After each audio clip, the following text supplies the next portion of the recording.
Part 2. Chapter 3 and 4. Chapter 3, Dream World. He was alive. Her brother stood there in front of her, alive. Why had he pretended to be dead for 2 years? For what reason had he let her endure this suffering? What had happened that he hadn't informed her? They trusted each other, always had. Before he ever confided a secret to their parents, he came straight to her and asked for her opinion. What had happened that this had changed? Suddenly, his free hand shot forward.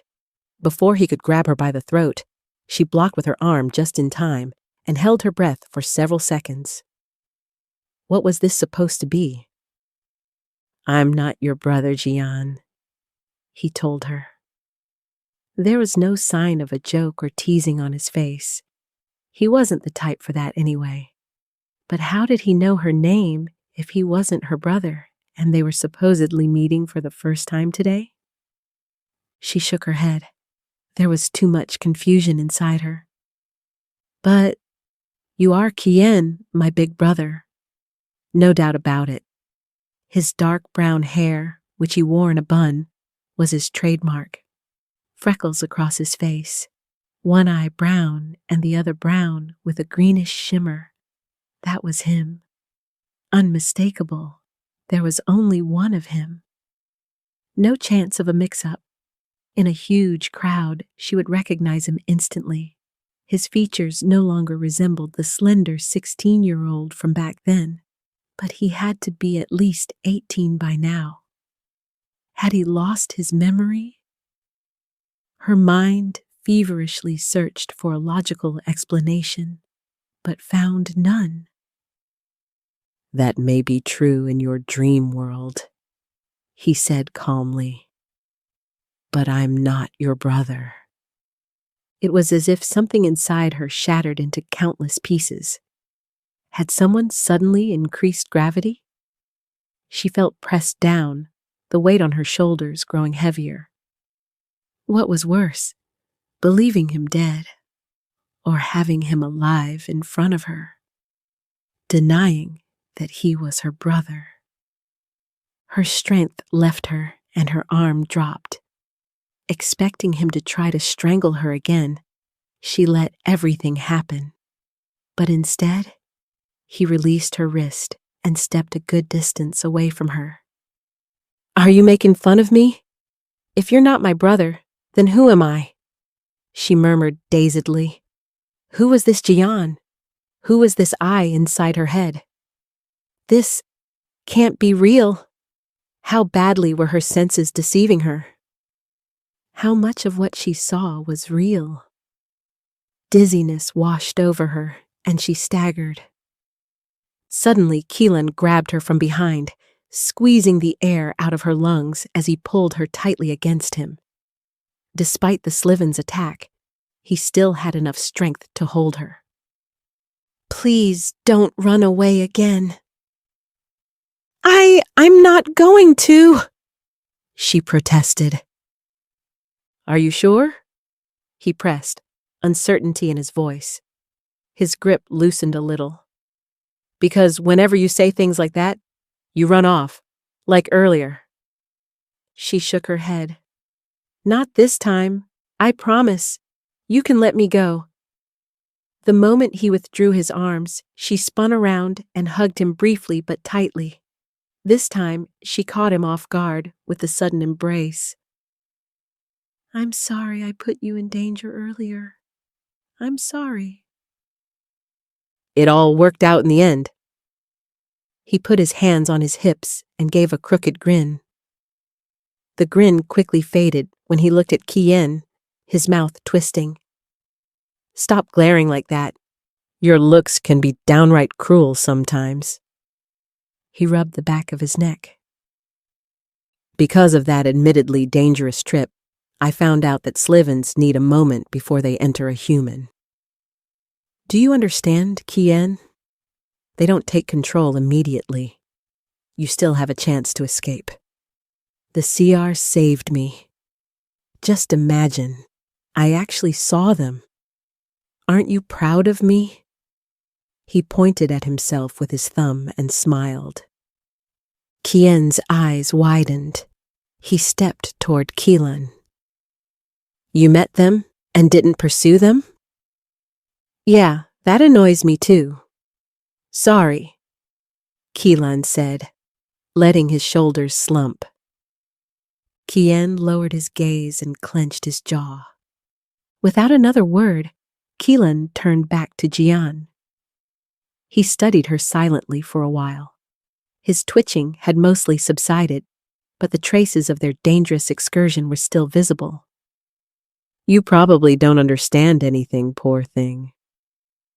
You see, our goal is to locate the CRs. We want to fight alongside them. Too bad we don't know where they are. They only come out at night." Jiyan clenched her fists and hissed, "I don't understand anything? Yes, that's right. The boy who looks exactly like my brother, the one I believed was dead, isn't my brother. That's what I don't understand." "In the dream world you lived in, I was your brother, yes," Kian began, crossing his arms over his chest. He had her full attention now. "We call that fake life a dream world because it has the characteristics of a dream. All the sensory impressions your Slivon perceives and experiences in reality will sooner or later be used by your brain for your dream world." "Used by my brain?" she wondered. Instead of getting closer to understanding, more questions formed in her mind. What kind of beings were Slivons that they could turn humans into puppets without them ever noticing? "She still doesn't understand you," Kilan informed him, pointing at her with his finger. Kian leaned against the wall, crossing his legs. "Apparently our Slivons knew each other and met frequently. When was the last time you saw me in your dream world?" 2 years ago, because you died," she answered honestly. Several sharp pains pierced her heart as her own words echoed in her head.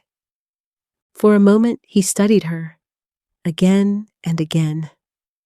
After a while it became uncomfortable, and she kept avoiding his gaze. What was he looking for?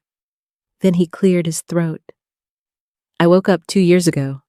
From that point on, our Slivons no longer met, so in your dream world, it seemed as though I had died. The experiences of the Slivon become your experiences in altered form. Everything they perceive through their eyes, you will eventually see too. Let's say your Slivon sees a small, red-haired child with a pink balloon on TV or somewhere else. At some point, that child will play a small or larger role in your dream world. Do you understand?" "Somewhat," she admitted. "Then I was in your dream world." "No," he interrupted. "Dream worlds are isolated from each other. Everyone experiences something different and is on their own. In that world, everything feels real to you, but nothing is real. Nothing, except your name. Slivons find a way to make us believe everything, because it all feels realistic. Whether consciously or instinctively is unclear. We know too little about these monsters. You doubt nothing, because they manage to take away your skepticism by creating a plausible reason for everything. But once you start doubting, you enter the waking phase, and the artificial nature of the world fully reveals itself. I believed everything for years, too, until I woke up. In my dream world, we weren't siblings. No. Instead, his face darkened. He clenched his teeth. Hatred was visible in his eyes. Judging by his words, Kian wasn't behaving like the brother she knew. He seemed hostile. Or was she imagining it? "I was afraid of you. My entire life was ruined by you. You never missed a chance to tear me down. I could never stand up to you. You were always superior to me." She backed away, clutching her head. "Wait, what? I bullied someone? What in the world was he talking about?" She idolized her brother. He was her role model. She wanted to be like him. That was why she developed interests he had. Never, not once, would she have intentionally made his life harder. Eventually, she felt the wall behind her and froze. "Can we please sleep?" Kilan interjected, running a hand through his disheveled hair. He rubbed one eye demonstratively and then stretched. "It's late, and a lot has happened. Our heads need a break. Agreed?" "Yes," she answered. In that moment, the tension eased and exhaustion washed over her. Although Kilan had offered her his bed and would have slept on the floor, Jiyan chose the sofa in the living room.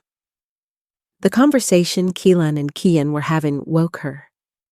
How long had she slept?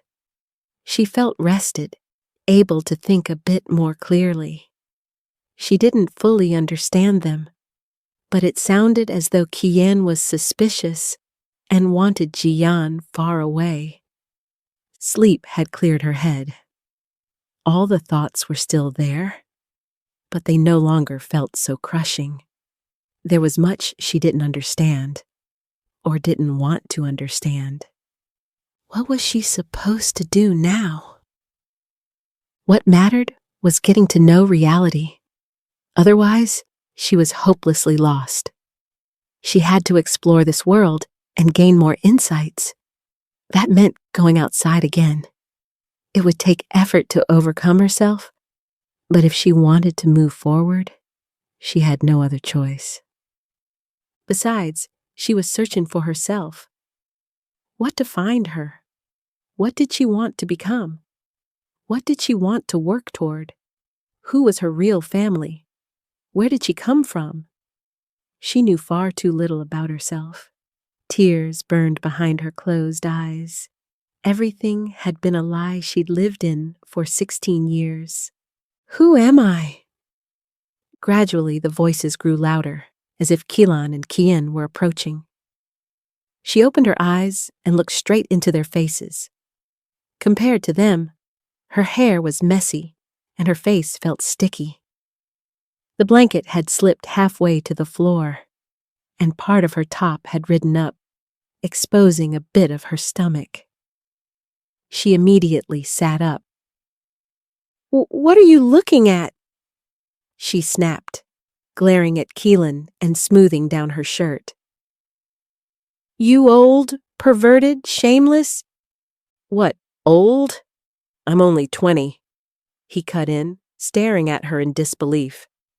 "I'm not old. You're old. Besides, it's your own fault if you sleep like a man." She snorted. "You're not exactly a charmer." "But," he began, looking helplessly to Kiyan, who only sighed. "Why are you only insulting me? After all, Kiyan also—" "He's my brother and—" She stopped and looked at Kiyan. She couldn't read his expression. Did it anger him to be called that? Was he thinking back to the time he'd been trapped in the dream world, when she had been a different Jiyan? It would take time to get used to not calling him her brother. Was it even possible to see him as anything else? Kilan placed a hand on her shoulder, pulling her out of her thoughts. "Look, you can freshen up in the bathroom first." He patted her gently. "Then come have breakfast." When Jiyan entered the kitchen, she looked at the set table. A pan where fried eggs were still sizzling. Bowls with pickles, tomatoes, and black olives. 2 baskets filled with different kinds of bread. Plates of cold cuts arranged on the table. The head of the table was free. A plate with a folded napkin seemed to have been prepared for her. The boys had taken seats on either side. Kiyan ignored her completely, skewering a tomato and popping it into his mouth. Meanwhile, Kilan waited with his chin propped on his hand. As soon as their eyes met, his face lit up and he waved her over. Before she could sit down, Kilan stood up. "Oh, wait, I forgot." He pulled a long broom out of a storage cupboard and handed it to her as she stared back and forth between the broom and him. "What now?" she demanded. "Are you trying to subtly tell me I have to work for my food?" He shrugged. "You said you'd eat a broom, remember? Luckily, I have one." "What?" "Yesterday you said you'd eat a broom," he explained. "I think that's crazy, but go ahead. Enjoy your meal." She took the broom in both hands, eyebrows knitting together. She would have loved to hit him with it. "You're not funny." Once again, he looked at her in confusion, as if she were the one who'd suggested eating a broom. "I don't understand." "You—" "Drop it, Jiyan," Kiyan interrupted. He wiped his mouth elegantly with his napkin, then lifted his cup of freshly brewed tea and blew on it lightly. "He barely understands irony, idioms, or figurative language." As if it were the most natural thing in the world, he took a sip before continuing. "He's been like that since I've known him, so spare yourself the ironic remarks. He takes everything literally." Jiyan blinked rapidly. Her voice rose an octave. "Oh, really? How great! I just love irony." She raised her eyebrows and looked down at Kilan. "Well, aren't you something special?" "Oh, thank you," he replied with a smile.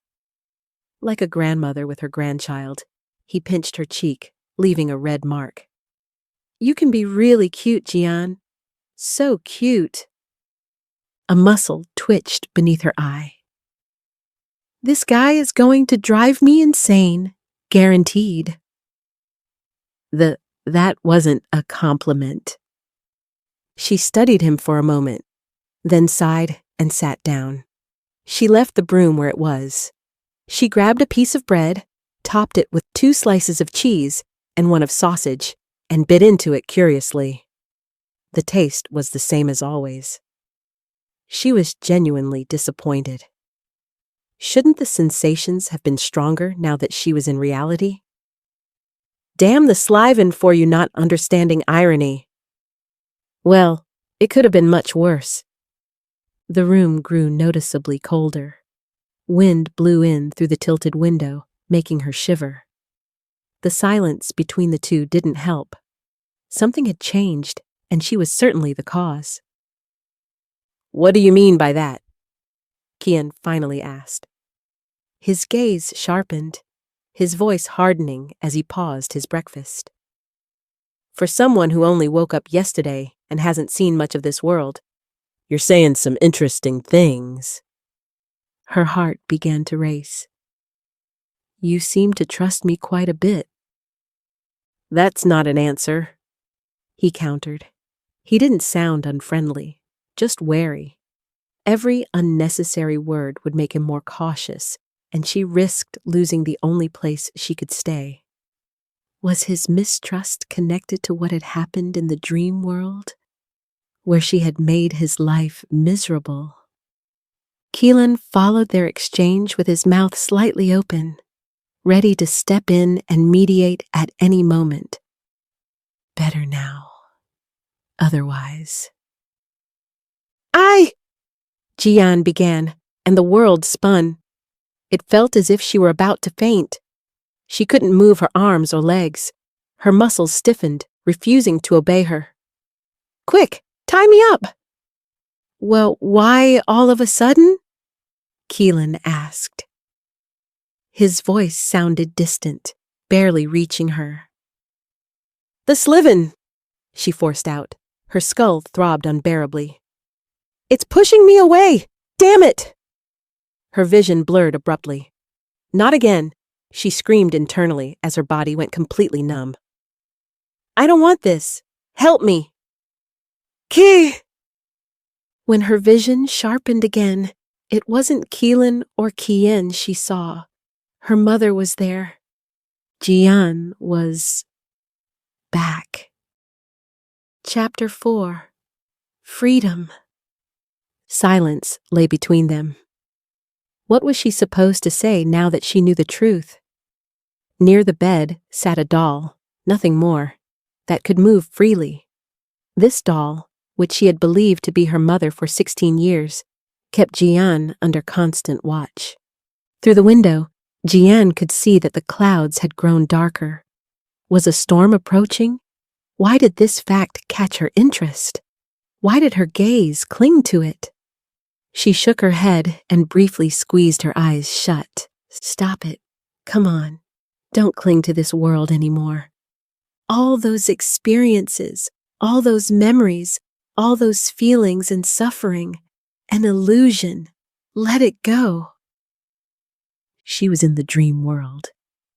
This time, Jiyan firmly resolved not to let the Slivon manipulate her so easily. Constantly reminding herself that Slivons could imitate reality perfectly, she examined her surroundings with vigilant eyes. Where am I? Jiyan asked. This place felt like a hospital, yet with subtle differences. In a psychiatric clinic, her mother admitted after hesitating. She lowered her gaze and rubbed her palms together. Her jaw was tense, as if she were holding back tears. Jiyan dug her fingers into the blanket.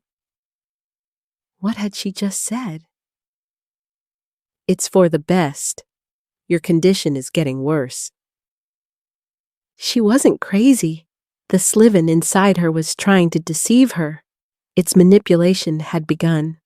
Slowly, she shook her head. She wouldn't allow it. I'm perfectly fine.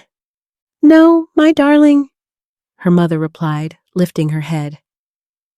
The doctors say I should go easy on you, but I want to tell you the truth.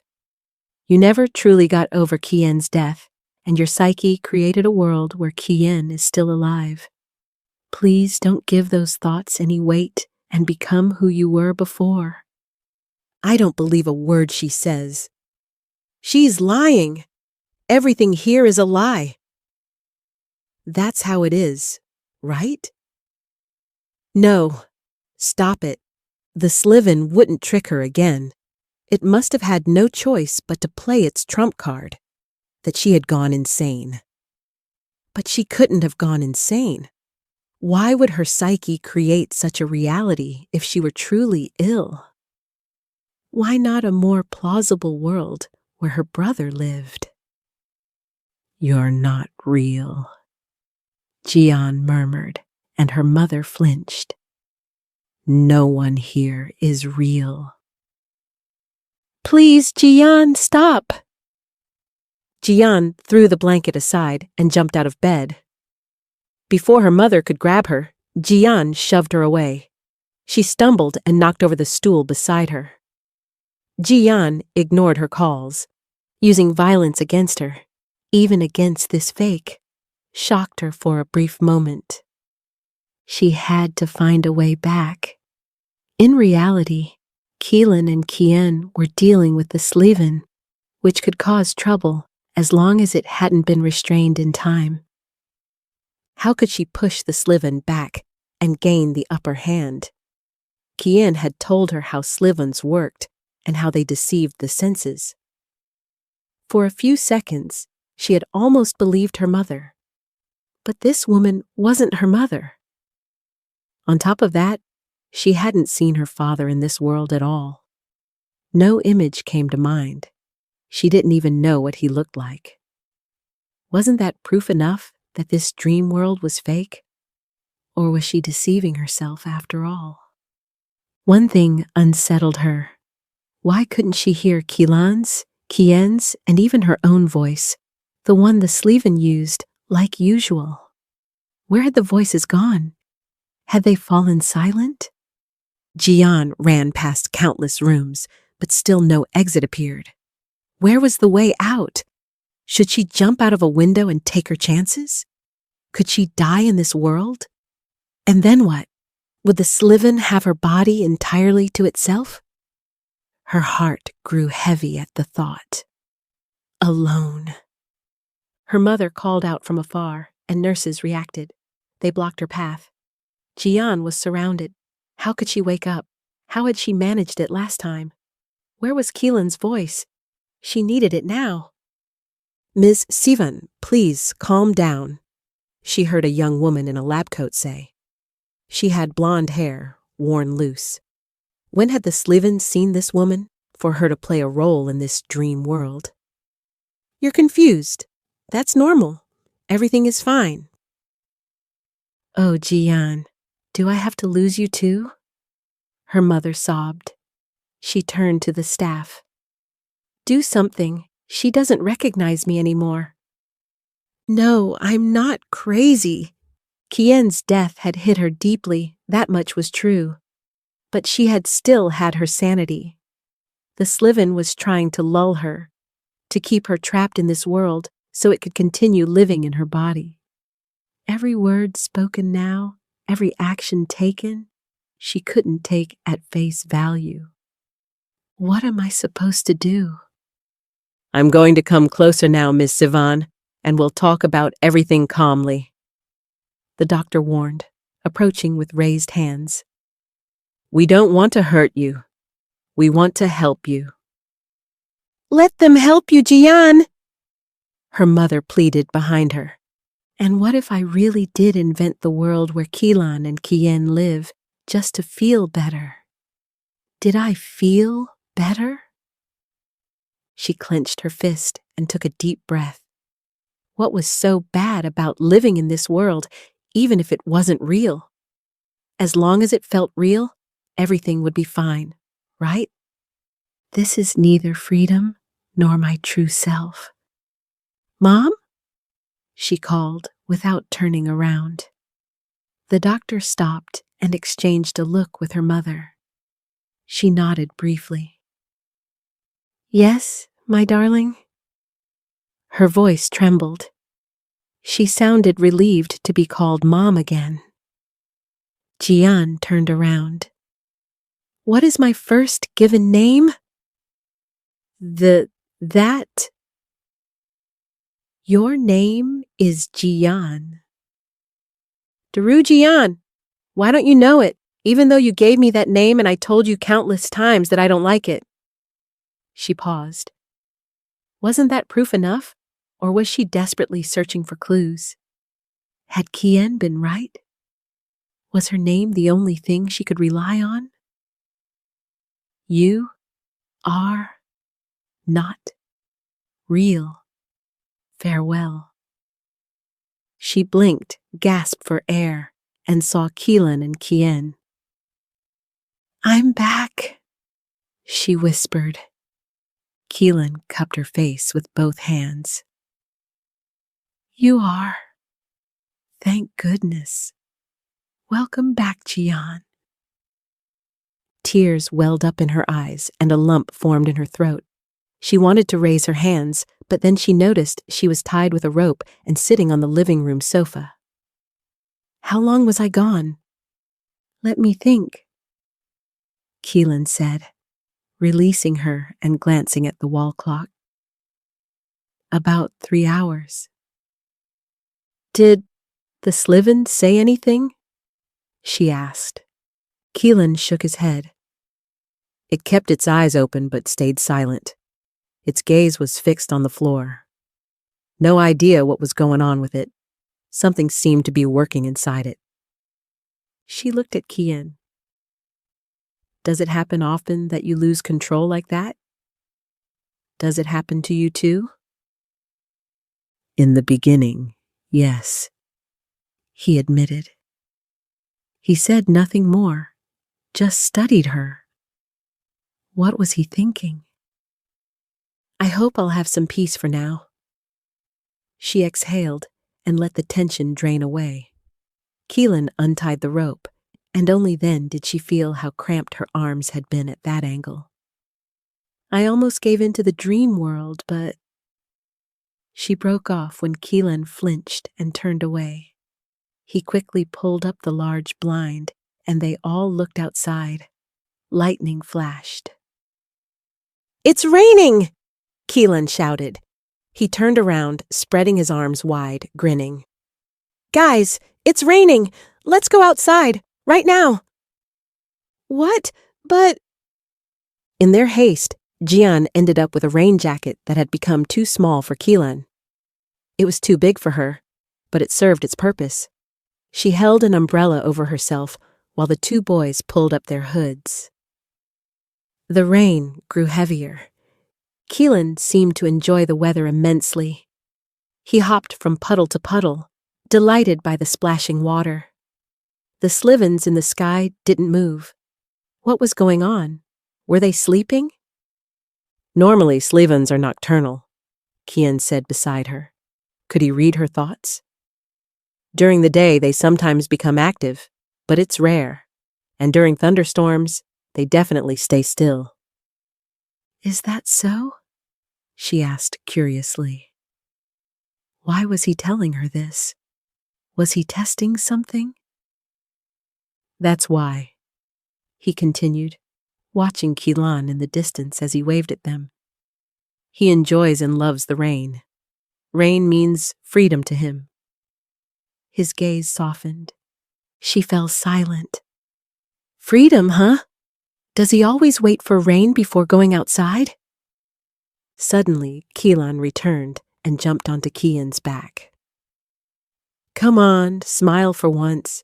You've been in a bad mood for longer than usual. What's wrong?" "You're too heavy," Kian said with a sigh. A brief smile crept onto his lips. "Get down. You're acting like a child." "Oh, come on," Kilan protested, pouting. "That's 10 days straight I've been stuck at home. How's anyone supposed to stay sane?" He snuggled even closer. Both laughed heartily as Kian carried him on his back. In that moment, Jiyan's heart grew heavy. Did she even belong here? Wasn't she putting the boys in danger if her condition remained unstable, and the Slivon could take control at any moment? The wind blew. The rain showed no sign of stopping. She lifted her head, tilted the umbrella back, and thick drops splashed onto her face. Lightning flashed, and thunder rolled above them. Indeed, no Slivon dared to move. Were they afraid of something? Of rain? Was that their weakness? Water? "Hey!" Kilan touched her shoulder, making her flinch. He smiled warmly. "Where are your thoughts, Jiyan?" "How do you kill the Slivon inside the body?" she asked. She had to know. "As long as the Slivon is inside me, I'm a danger to you." "In public, it's better to avoid topics like that," he began hesitantly, glancing around.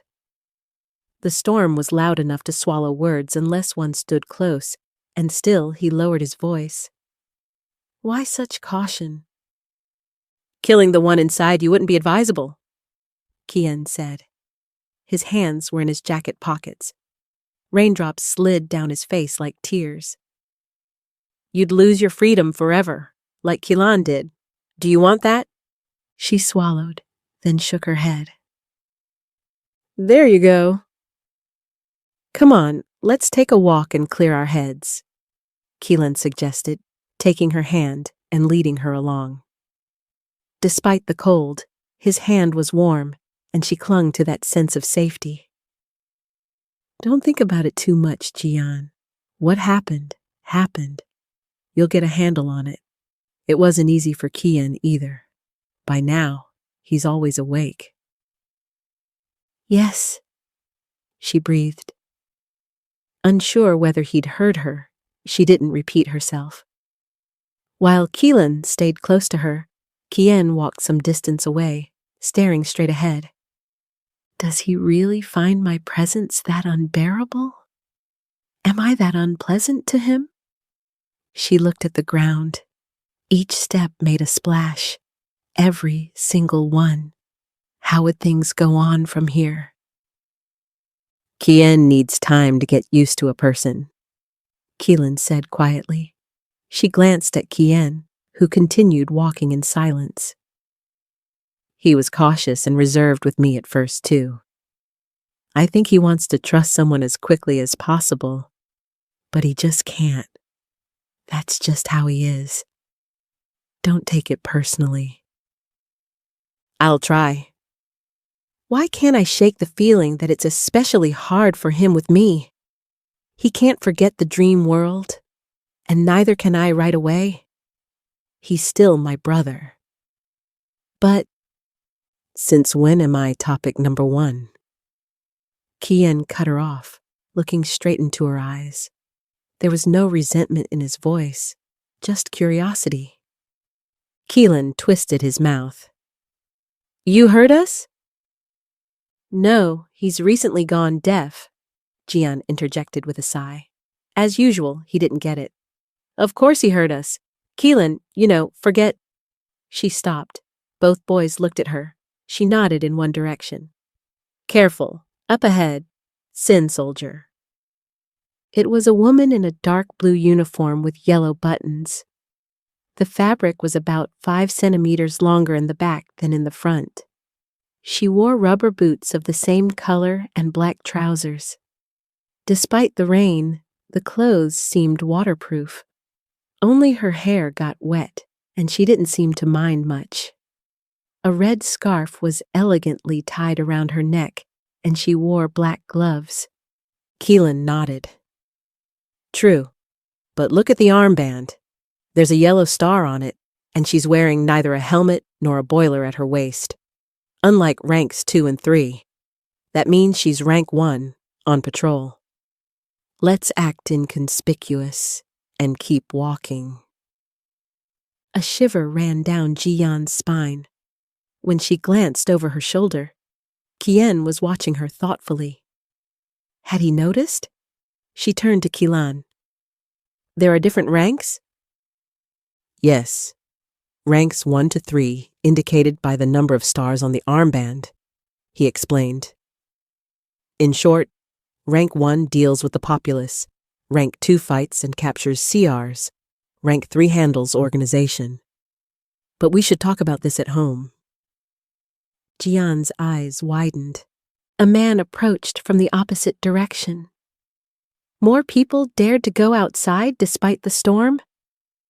He held an umbrella over himself. It felt as if he were walking straight toward them.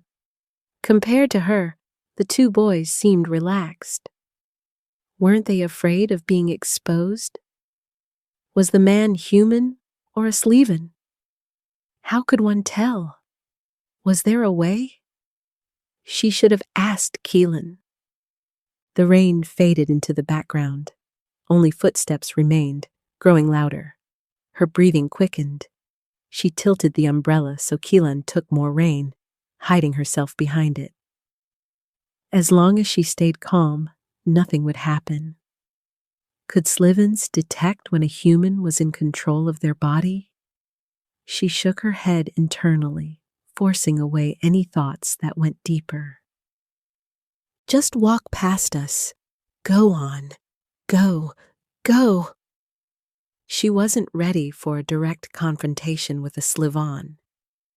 First, she had to understand this new world.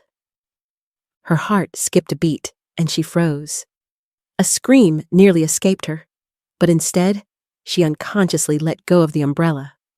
The wind caught it and sent it flying. The man had grabbed her. His hand clamped around her wrist with iron strength. Jiyan? What are you doing here?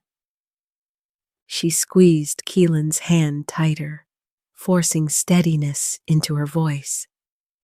Me? You know me?